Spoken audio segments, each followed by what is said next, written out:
उपस्थित सर्व पत्रकार बंधूंना प्रथमतः आपल्या सर्वांना जय महाराष्ट्र. एक अत्यंत लोकशाहीतील गांभीर्याच्या विषयावर आपल्याला अपडेट देण्यासाठीची आजची पत्रकार परिषद.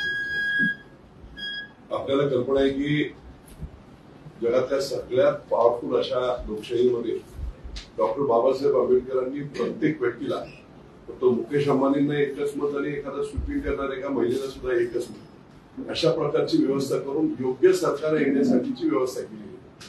परंतु काही अशा प्रकारचे राजकारणी देखील आहेत की हे सगळे कायदे पायदळी तोडून चुकीची कामं केली जातात.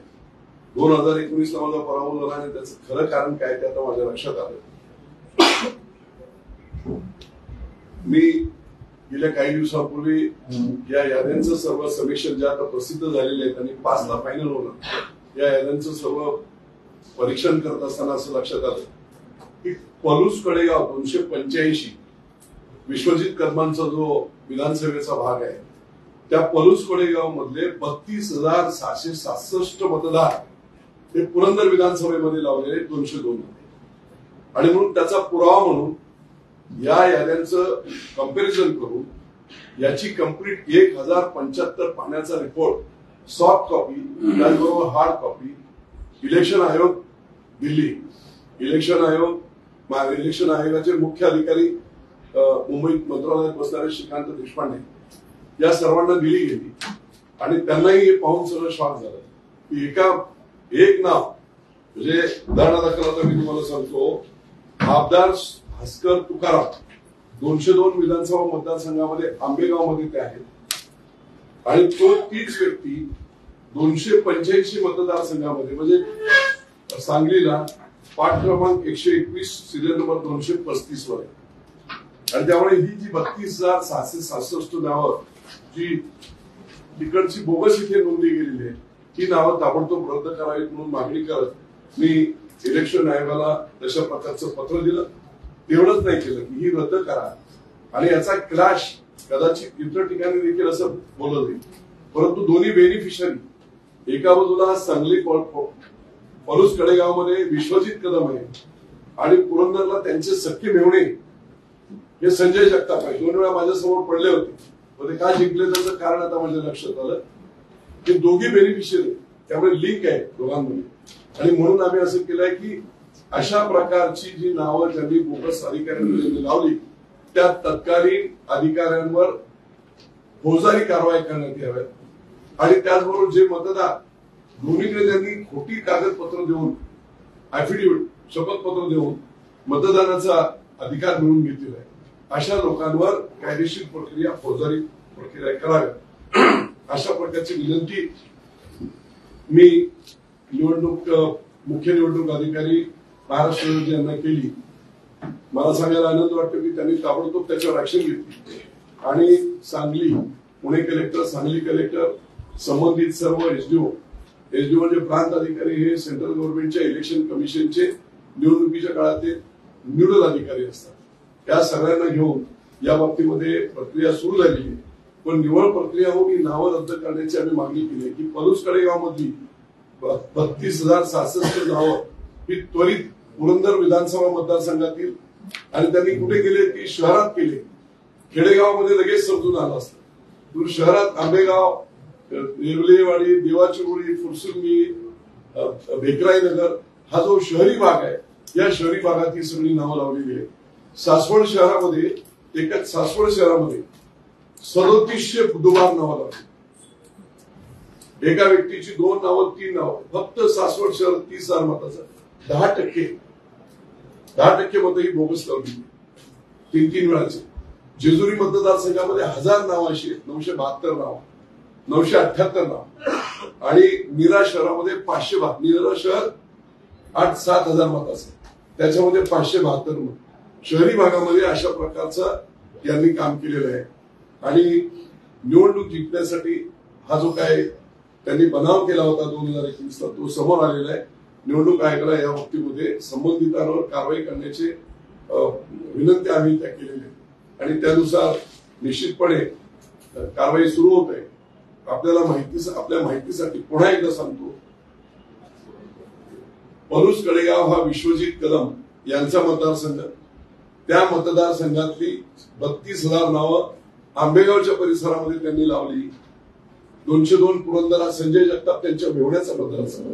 त्यामुळे दोघांच्या कल्युजन मध्ये क्लिअर कट आहे की दोघांनी मिळून शासनाची फसवणूक केली, निवडणूक आयोगाची फसवणूक केली, राज्याची फसवणूक केली आणि मग त्यांच्यावर देखील गुन्हे दाखल झाले पाहिजे अशा प्रकारची मागणी मी आज आपल्या सर्वांच्या साक्षीने करतोय. हा एक भाग झाला. दुसरा एक भाग महत्वाचा पुणे शहराच्या बाबतीत काय झालंय तो 2014च्या दरम्यान आपण सगळ्यांनीच अनुभवला होता. आमचे पुणे शहराचे शहर प्रमुख नानासाहेब भानगिरे आपल्याला या बाबतीतील त्यांची मागणी आणि त्यांची माहिती. आपल्या सर्व पत्रकार बांधवांना माहिती आहे की 2014 पूर्वी पुणे लोकसभा मतदारसंघामध्ये जवळजवळ सांगली जिल्ह्यातून 1.25 लाख मतदार या पुणे लोकसभा मतदारसंघामध्ये लावण्यात आलेले होते. आणि ते लावल्यानंतर त्यावेळी लक्षात आल्यानंतर आदरणीय त्यावेळेचे आमचे खासदार आदरणीय अनिलजी शिरोळे साहेबांनी विधानभवनामध्ये आंदोलन देखील केलं होतं. बस भरून सांगलीतून आल्यानंतर लक्षात आलं आणि त्यानंतर निवडणूक झाल्यानंतर काही कारणासाठी दुर्लक्ष झालं. परंतु आता ज्याप्रमाणे पुरंदर हवेलीमध्ये ज्याप्रमाणे मतदार नोंदणी ज्या सांगली जिल्ह्यात झाली, आदरणीय आमचे महाराष्ट्राचे जे माजी राज्यमंत्री आणि शिवसेनेचे प्रवक्ते आदरणीय विजय बापू शिवतारे आपल्याला सविस्तर माहिती सांगितली. ह्यावर बी त्यांनी बापूंनी मुख्य अधिकारी निवडणूक अधिकारी तक्रार दाखल केली आणि संबंधित अधिकाऱ्यांना लवकर कार्यदर्शी पुरंदर हवेलीमध्ये जी नावं लावण्यात आली त्याचबरोबर सांगली जिल्ह्याची पुणे लोकसभा मतदारसंघामध्ये नावं लावण्यात आली त्यांच्यावेळी संबंधित अधिकारी कारवाई झाली पाहिजे आणि दुबारा नाव आहे ते लवकर वगळण्यात यावी म्हणून आदरणीय बापूंनी निवडणूक अधिकाऱ्याकडे तक्रार केली आहे. आणि आमची एकच मागणी ही सर्व नावाची बोगस नावं सांगली जिल्ह्यातली या पुणे लोकसभा मतदारसंघात लावल्या ती लवकर नावं वगळण्यात यावी. अन्यथा त्या निवडणूक अधिकारी आणि संबंधित जे अधिकारी नावं लावले त्याच्यावर कारवाई होईल. काही प्रश्न असेल तर विचारा. ठीक आहे, पण मतदान दोन्हीकडे झालेलं आहे नाही असं आहे ना, हे लोकसभेला कसं लक्षात आलं तुमच्या? लक्षात असं आलं की शिरोळे लढत असताना 2014ला सकाळचं मतदान त्यांनी तिकडे केलं आणि ते मतदान करून बसेस सगळ्या आल्या इकडे पुणे शहरामध्ये. एवढ्या बसेस सगळ्या मतदारसंघात आल्यानंतर पुणे शहरातले लोक बसते कशाने? आजूबाजूच्या बूथवर 1000 मतदानाचे चालत जातात. त्या बस आल्यानंतर लक्षात आलं आणि मग शिरोळेंनी त्याच रात्री उपोषणाला विधानभवनाच्या समोर सुरुवात केली पुण्यामध्ये. मी स्वतःही त्यावेळेस व्हिजिट केली. 3 दिवस त्यांनी मागणी केली होती की ही इलेक्शन पार्लमेंटची रद्द करावी, 1.25 लाख बोगस मत आहे. पण नंतर असं झालं की इलेक्शन आयोगाने वेळ असतो त्या वेळेत तुम्ही लक्ष नाही दिलं म्हणून ती रद्द नाही केली.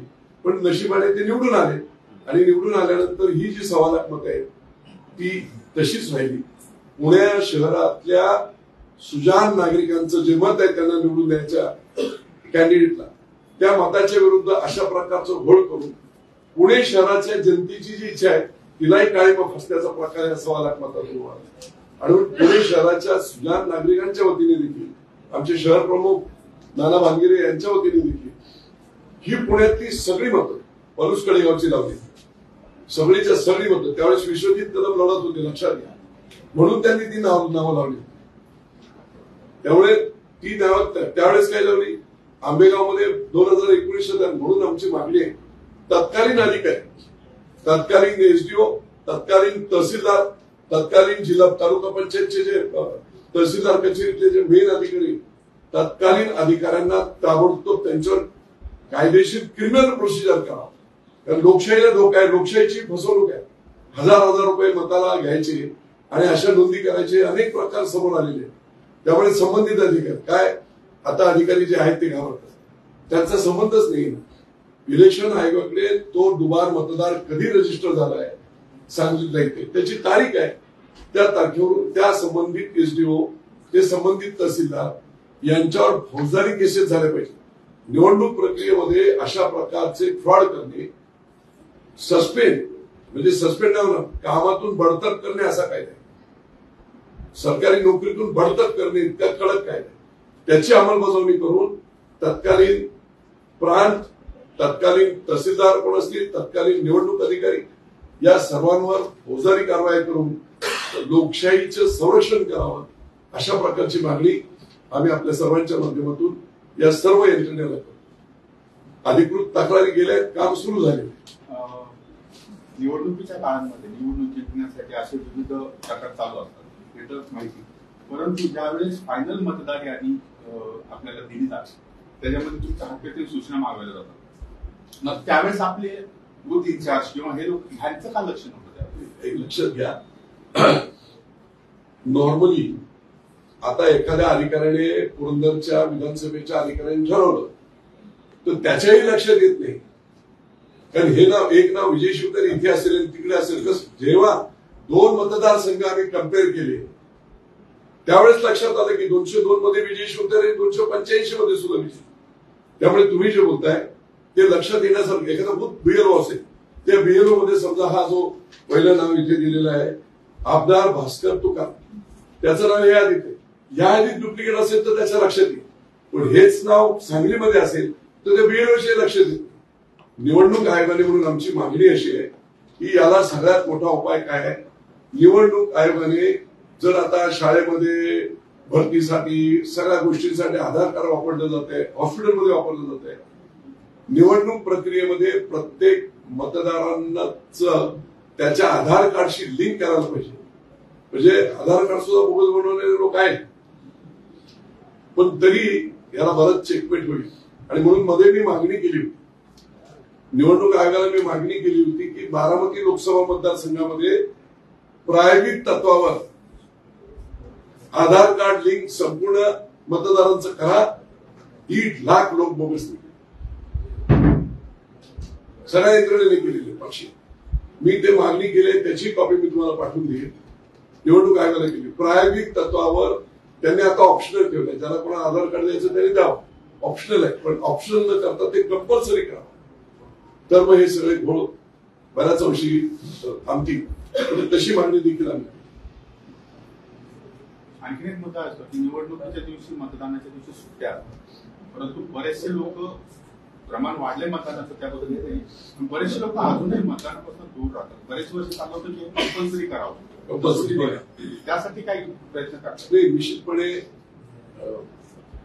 राज्य शासनाला, केंद्र शासनाला त्या विचारात आहे की निवडणूक प्रक्रियेमध्ये निवडणुकीचा जो काय मतदानाचा अधिकार दिलेला आहे राज्यघटनेने, त्याची अंमल त्याचं हे तुम्ही केलंच पाहिजे. आणि म्हणून तशा प्रकारचं कंपल्शन होत आहे. काही ठिकाणी तर असाही विचार पुढे आला होता की ज्यांनी मतदान केलं नाही त्याची काही रक्कम आली तर त्याचं रेशनिंग बंद होईल. त्याचं जसं आता 3 अपत्य असल्यानंतर सर्व योजनांचा लाभ मिळणार नाही, तसं जर मतदान केलं नाही तर सरकारी हजारो योजने, लाखो कोटी रुपये, अब्ज रुपये केंद्र सरकार राज्य शासन देत असते, त्याची बेनिफिट अशा बेजबाबदार वोटर्सला राहणार नाही. अशा प्रकारच्या चर्चा देखील चालल्या होत्या. निश्चितपणे त्याच्यात आज जाऊन निर्णय. पण याबाबत कारवाई सक्ती करण्यापेक्षा राजकीय पक्षांविषयी, पुढाऱ्यांविषयी उदासीनता का वाढली आहे याचा अभ्यास नको का नेत्यांनी करायला किंवा पक्षांनी करायला? पक्ष कार्यालयावर आता बघा, कारण सगळेच राजकीय पक्ष भ्रष्ट असं अशी वाढत चालली. हे कसं झालं तुम्हाला? आता मी 2 निवडणुका अगोदर लढले, 1 रुपयानी दारू नाही, काही नाही, निवड लोकांच्या मतावर मी 25,000 मताच्या निवडणुका. हे बरोबर यावेळेस त्यांनी टॅक्टिस केली. त्यामुळे जर आपल्या लक्षात आलं जन्मत आपल्याबरोबर तर लोक कोणी तेवढं जात नाही. निश्चितपणे जर निवडणूक आयोग, याच्यातला मूळ हाच आहे, निवडणूक आयोगाने कडक कायदे करून आधार कार्ड कंपल्सरी केलं. आणि जो बोगस, आता समजा एखादा अफिडेव्हिट, सासवडमधल्या एका व्यक्तीने 4 नावं आहेत त्याची आणि 4 वेगवेगळी अफिडेव्हिट आहेत, शपथपत्र आहे, खोटं शपथपत्र जर दाखल केलं तर निवडणूक आयोगाचा कायदा आणि शपथपत्र खोटं देण्याचा जो कायदा आहे त्याच्यानुसार त्यांच्यावर फौजदारी कारवाई झाल्या. लोक आपोआप नावं काढतील. त्यामुळे निवडणूक आयोगाने या बाबतीमध्ये स्ट्रिक्ट भूमिका घेतल्या पाहिजे. माझं कलेक्टर पुणे यांच्याशी चर्चा झाली. त्यांनी दिवस रात्र लोकांना, सगळ्या बिअरओना वगैरे कामाला लावलेलं आहे. त्यांच्याही लक्षात, जोपर्यंत 2 मतदारसंघ कम्पेअर केले नाही तोपर्यंत जिल्हाधिकाऱ्यांच्या सुद्धा लक्षात येऊ शकत नाही. आणि म्हणून ही बाब आता पहिल्यांदा लक्षात आली आहे की एका मतदारसंघात दुबार नावं करायचे लोक, म्हणजे गावात एक नाव आहे, शहरात एक नाव आहे, कुठे एक नाव आहे. ती नावं पकडली गेली आणि ती नावं दुबारा डिलीट केली गेली. पण एका 2 मतदारसंघात असणारी नावं हा प्रकार पहिल्यांदा उघडकीस आलेला आहे. सेम नाव 202 Purandar Haveli, 285 Palus Kadegaon, 1075 पेजेसची soft copy me दिलेली आहे निवडणूक आयोगाला. 1075 पेज. त्यामुळे तुम्हाला मी त्या यादीची पहिली 2 पानं आणि शेवटची 2 पानं तुमच्या अभ्यासासाठी दिलेली. नाव तेच मतदार 202 285 तेच नाव. त्यामुळे हे पहिल्यांदा राज्याच्या माझ्या लक्षात आलं आणि राज्यात पहिल्यांदा हे लक्षात आलंय की या मतदारसंघातली आपल्या नातेवाईकांची नावं दुसऱ्या मतदारसंघात लावायची. ही प्रस्थापितांची कारस्थानं पहिल्यापासून होती. जे काय 159 काँग्रेसी फॅमिलीज होत्या ते सगळं होतं. आता हे जरा लक्षात आले. त्याच्यामुळे निवडणूक आयोगाने मतदारसंघ टू मतदारसंघ देखील चेक केले तर बऱ्याच अंशी अशा प्रकारचे फ्रॉड हे लक्षात येतील आणि म्हणून तशी विनंती आम्ही करण्यात केली. 32,000 जे तुम्ही म्हणता दुबार मतदार आहेत त्यांनी दुबार मतदान केलेलं आहे का आणि कोणी केल्याने तुम्ही काय मागणी करता? नाही, ते असं आहे की दुबार मतदान तुम्ही पुणे महानगरपालिकेची निवडणूक झाली त्यावेळेस लक्षात कसं आलं 1.25 लाख मतं लावले.